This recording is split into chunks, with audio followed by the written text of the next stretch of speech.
if you follow the news closely, then you surely understand that recently one of the important messages that came out of North Korean government and regarding the relationship with the neighboring country, which is South Korea.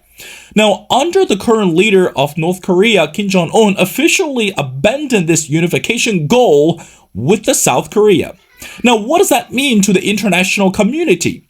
And some scholars believe now just because the announcement came out that Kim Jong-un surely does not want to start a war with South Korea right away. And given the fact we've seen a lot more military joint exercise between South Korea and America at this moment. And also remember, 2024 is such a crucial year for America. Not only we're looking at this ongoing presidential election, but also the foreign policy is at stake at the same time. Now, who is going to become the next person can actually, what we say, to save, or at least we can bring back the negotiation between North Korea and America. But now at this moment, we have no answer. Well, ladies and gentlemen, it's my great honor to invite our distinguished speaker, who is Jenny Tang. Again, Jenny is a senior fellow at the Stimson Center, and she's the director of the Stimson's 30A North program.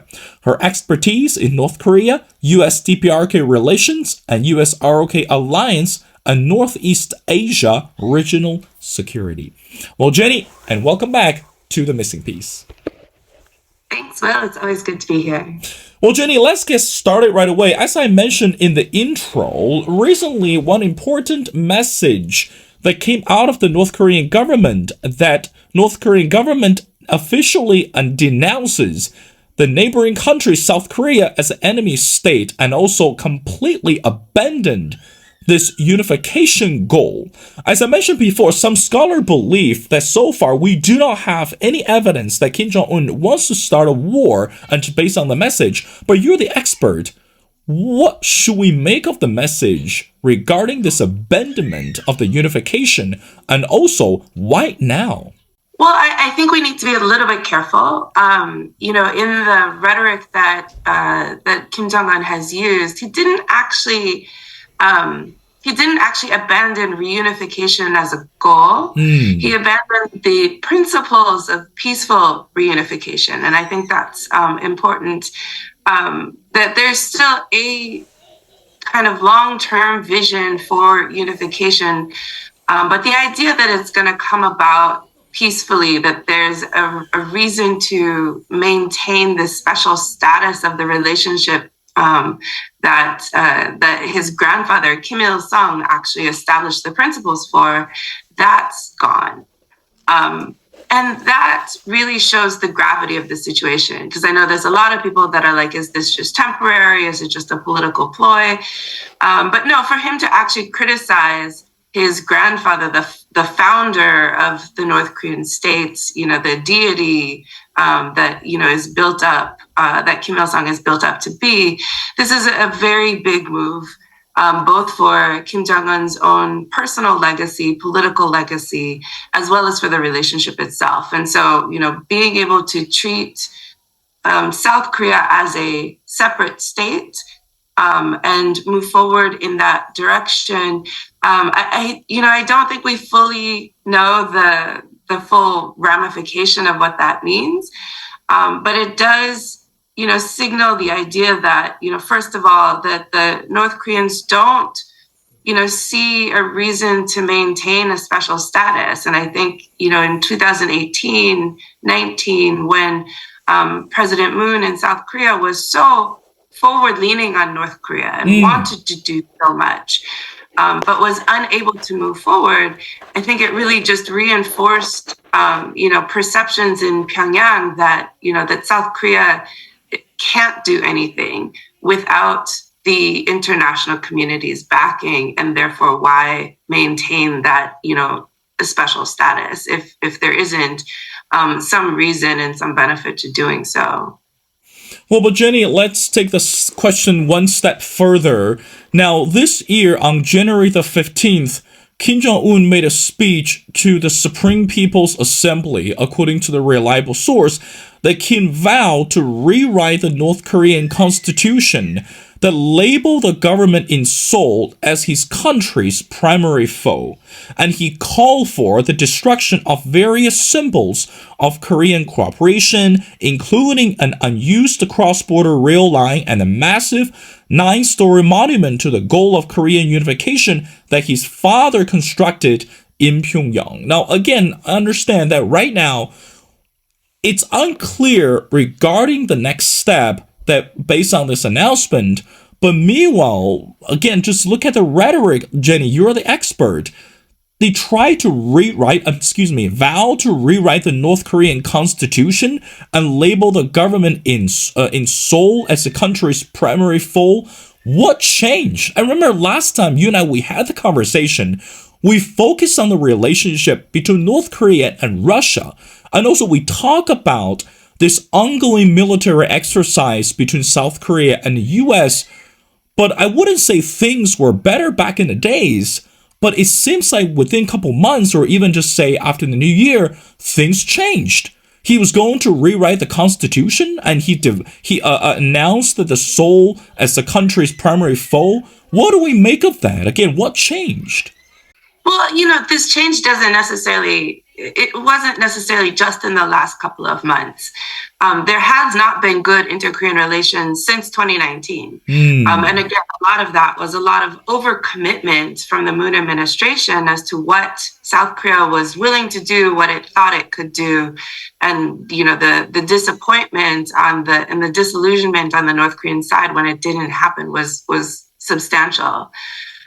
So, this relationship has been really non-existent since 2019, and has been getting worse because of, increasing U.S.-South Korea, deepening alliance, deepening, military cooperation within that alliance, the back-to-back military exercises.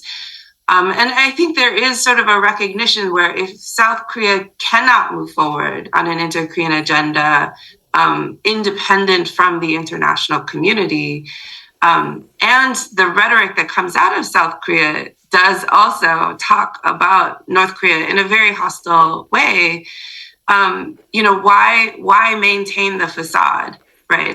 And South Korea has also talked about, for several years now, eliminating the Ministry of Unification and also rethinking reunification. So, like I said, North Korea did not denounce reunification as a goal. They denounced the idea that peaceful reunification can be achieved. And it's sort of a recognition, if it's going to happen, it's not going to be peaceful. But, they also point to signs in South Korea that really, when South Korea talks about unification now, it's very different than what they used to. So, South Korean vision for the future is a free and unified, under a democratic government, Korean Peninsula. Well, that in and of itself is an existential threat to North Korea and to the regime.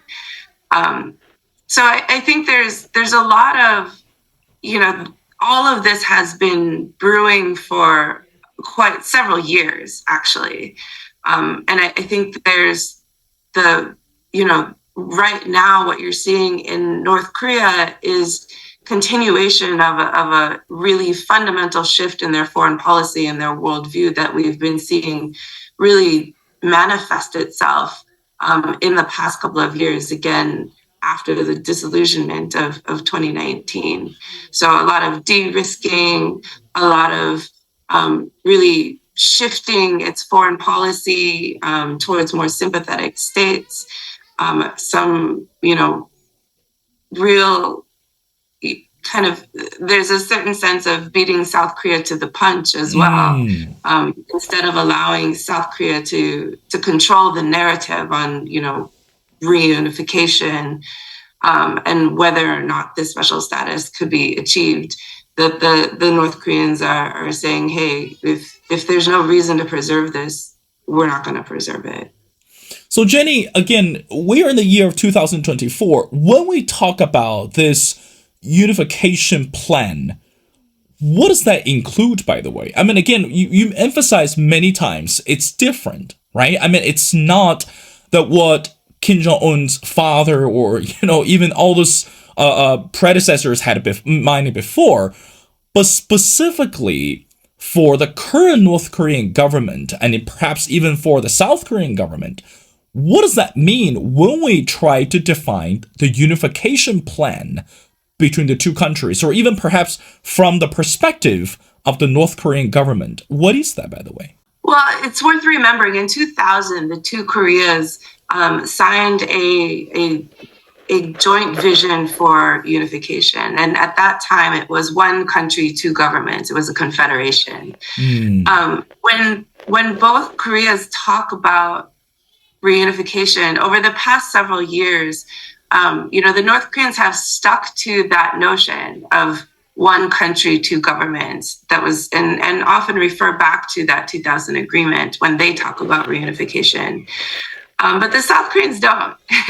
The South Koreans, talk about a free, unified, democratic government, one country, one government. And that's a very big difference, and obviously has a lot of implications for North Korea. So, I think when Kim Jong-un made his latest speech, and what he talks about South Korea now is, again, the recognition that if they're going to have reunification, the North Korean vision would be under the Kim regime, and that, that's not going to come together without conflict. This notion of a one country, two government is gone. Jenny, some international scholars believe that when we try to make out Kim Jong-un's tone and also his policy, the first and most concerning is that the policy changes are more motivated by his desire to justify the use of nuclear weapons in the future conflict. So in other words, again, there's no direct relationship with South Korea anymore. Again, that plan does not work. So again, right now, I guess North Korea understands I have the freedom, or I do have the freedom, continue to develop the nuclear weapons, for our self-defense or for our self-interest. So do you agree, or what is your assessment on that one? So basically, that is the way that we should understand that to assess Kim's tone and policy, it's really to understand or justify the use of nuclear weapons for the future conflict. Does that make sense?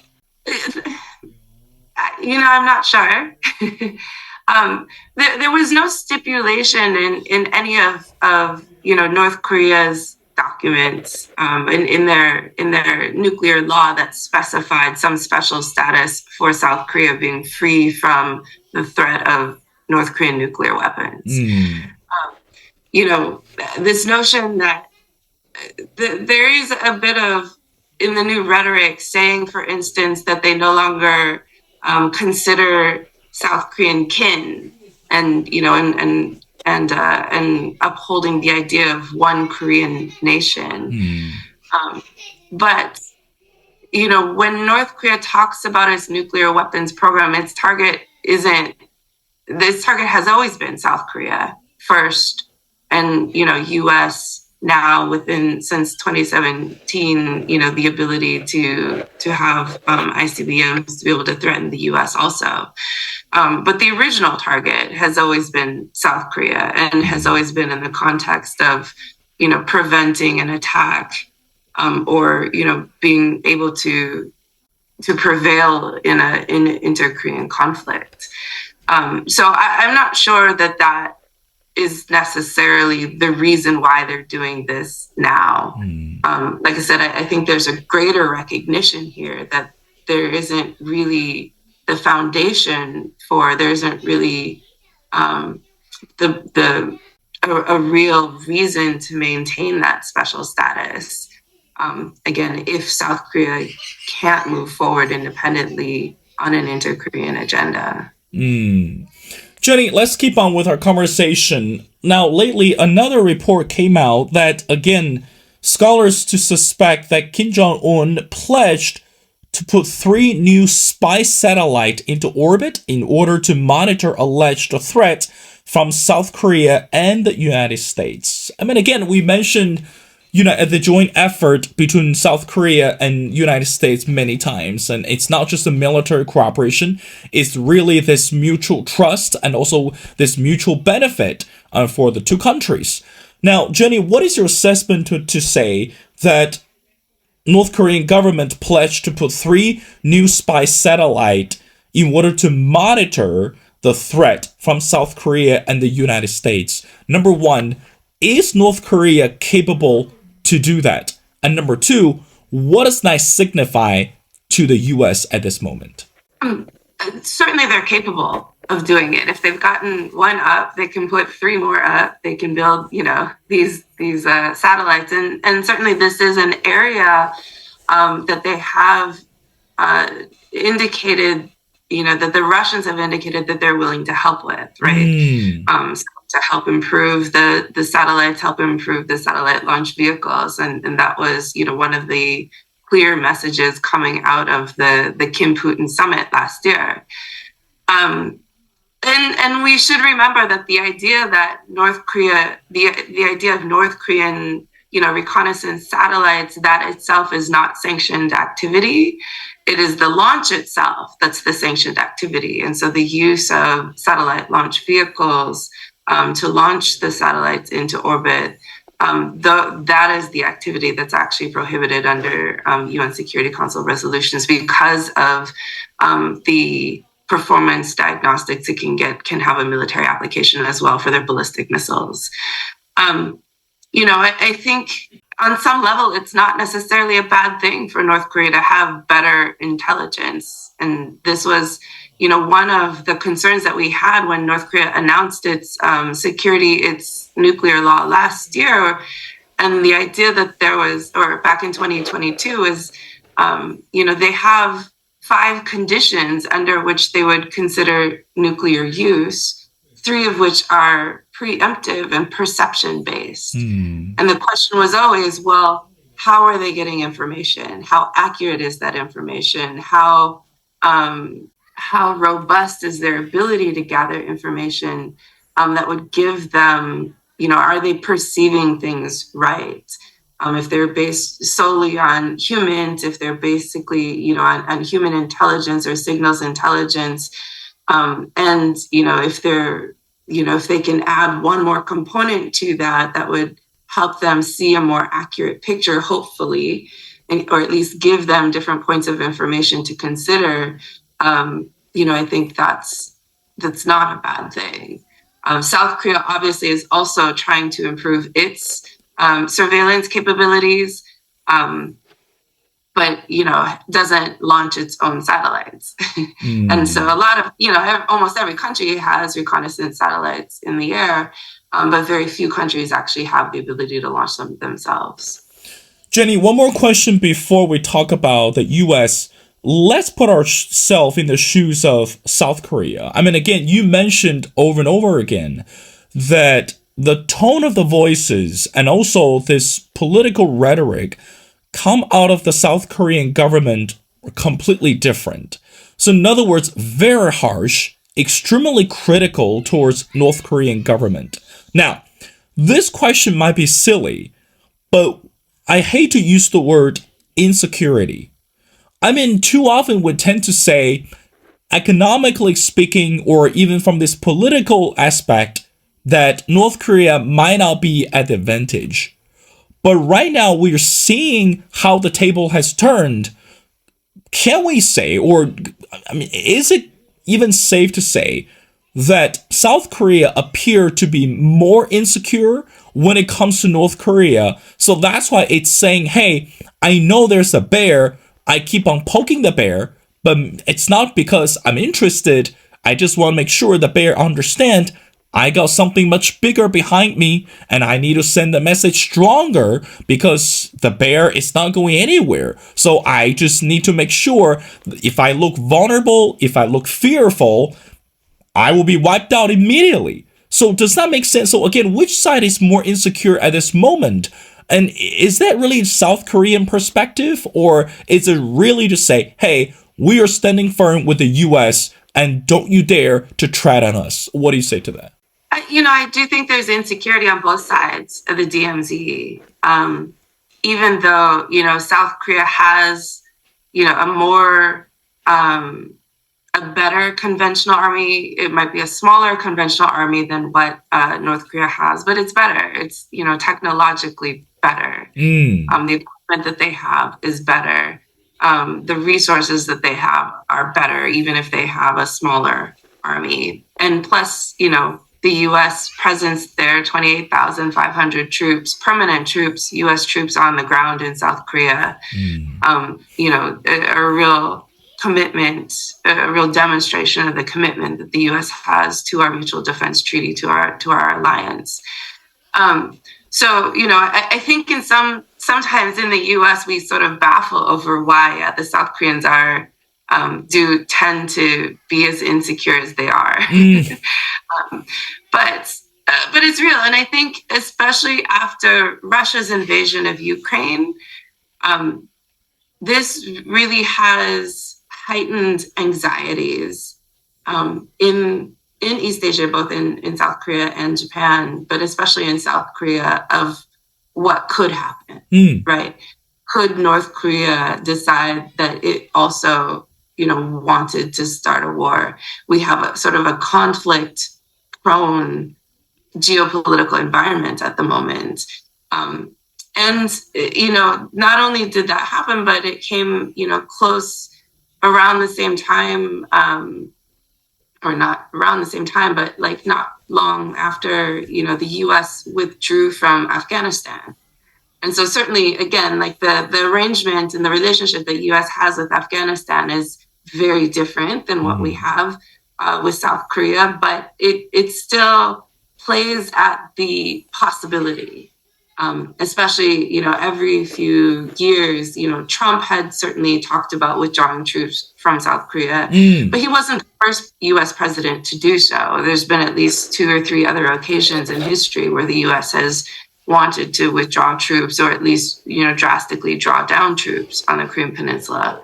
And the idea that Trump could come back again, and that could be one of his, one of his goals, it could be one of his goals, that's always a possibility. And I think because it's always a possibility, and North Korea now has nuclear weapons, there's always a little bit of anxiety, right? Of like, does North Korea have the advantage over South Korea if the U.S. isn't there?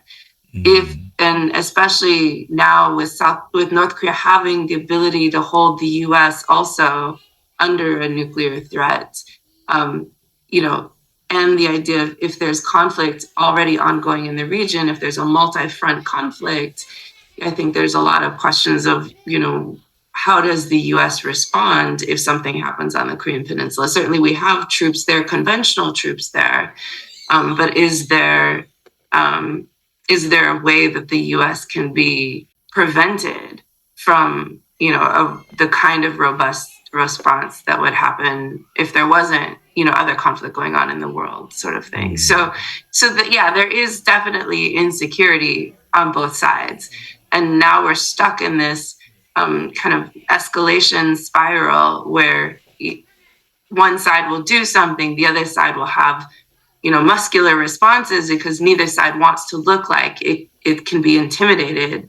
And so instead they up the ante, then the response ups the ante a little bit more. And so we're caught in this now where it's very hard for either side to start to back down without it looking like they're conceding to the other. And so it does make for a very tense, very volatile, very unpredictable security environment at the moment. Jenny, let me ask you the last question. Let's talk about the role of U.S. Again, according to the article, that some believe that Washington should also continue sending nuclear-capable submarines, bombers, and other U.S. military assets to the region in order to show Pyongyang that the U.S. stands ready and able to defend South Korea. Again, Another piece of reality that we're talking about today is this political chaos in the US. No one would like to see, again, I'm repeating the cliche over and over again, no one would like to see this rematch between Joe Biden and former US President Donald Trump. But scholars' assessment is Kim Jong-un prefers, or perhaps prefers, Donald Trump. I mean, again, given the fact they met each other, and then that was a mutual dialogue, and of course that Donald Trump's personality was loud. I mean, there's no hiding that one. But also, Jenny, you mentioned that Donald Trump, he vowed many times that he was ready to pull the troops out of South Korea anytime. But again, going back to the point, as we continue to move forward, do you think that the US, particularly for this upcoming election, is ready to bring the negotiation back on the table with North Korea? I'm not going to ask you who's going to do a better job, but who do you think, or what kind of personality you think should be able to shoulder such major responsibilities when we look at this unpredictability of North Korea? Your final thoughts. That's $1 million question, Jenny. I don't know. I can tell you, the North Koreans obviously don't like Biden. That's a good start, by the way. Yeah, they definitely don't like Biden. I think there's, even now, if there was a notion that the U.S. was willing to do something to get back to any kind of negotiations with the North Koreans, we also run into the problem of, the North Koreans are very transactionally minded, and they're getting a lot from Russia. And especially, that military cooperation piece of the puzzle is something that no country's been willing to do with North Korea since, the end of the Soviet Union. So there is really no country right now that's going to give North Korea a better offer than what the Russians are doing, even China. And that really limits the interest that North Korea pays to these relationships. It limits sort of what is possible, what might spark some interest, some opportunity. Under a Trump administration, it's hard to say. I'm not sure that the North Koreans necessarily believe that Trump could do things in a second term that he couldn't do in a first term. And let's remember that, the Trump administration for 2017 was fire and fury. It wasn't all love. So, it doesn't necessarily guarantee that there's going to be a good relationship opportunity between the U.S. and North Korea, especially because North Korea's stance on its own nuclear weapons program has fundamentally changed since 2017, since 2018, since the last time Trump was president. The relationship between Trump and South Korea is really unclear, like what that would be, if it's going to revert back to that sort of antagonistic position that Trump had before, or if there's room for that to evolve given the different personalities, that are now in play. But if there's the possibility, again, of Trump trying to threaten to withdraw troops again and stuff, certainly that is something that North Korea likes to see. But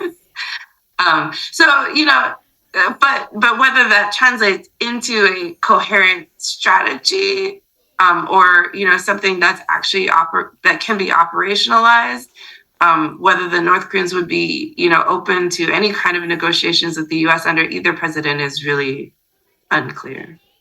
Well, let's just say if Donald Trump were to debate with Nikki Haley or with Joe Biden, and that would be one of the important topics that we should definitely ask. And of course, that today it's not just about the war in Ukraine. It's not just about the unpredictability of North Korea. What matters at the end of the day, it's everyone cares that the foreign policy and the future for the country.